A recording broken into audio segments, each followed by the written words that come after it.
You guys notice that TikTok's algorithm has changed a lot in the last couple months? You know how your For You page used to be full of things like the protests in France and what really happened on Hawaii, and now it's just full of TikTok shop and weird live streams? Something crazy just happened with my most recent video. I know my account is shadow banned right now, but this is even nutser than that. And you can see it really clearly in the numbers.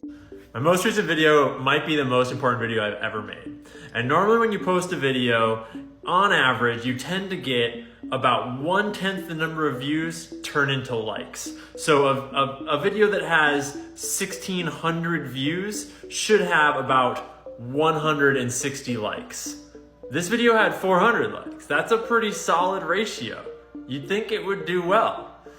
Furthermore, usually if you take the number of likes and you divide that by 10, you'll get the number of comments. So normally a video with 400 likes that should have 4,000 views would only get 40 comments. So not to mention this, so this is a high engagement video right off the bat.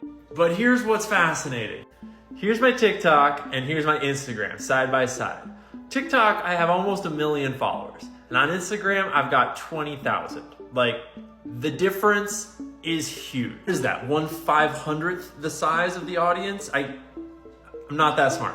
I posted to TikTok first and then to Instagram. And here side by side, you can see that the Instagram video actually outpaced the TikTok video in views. That has never happened, never even close before.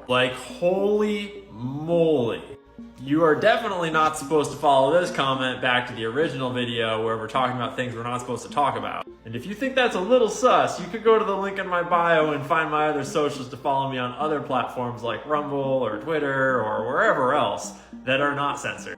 And remember, we're about to go into a really, really important US election cycle, and I would love for you all to remember that the platform that we all use to treat like the uncensored, unbiased source for the people's news might not be that anymore. Y'all remember Project Texas during the TikTok hearings where they made a big fuss about how now TikTok's data is stored on US soil?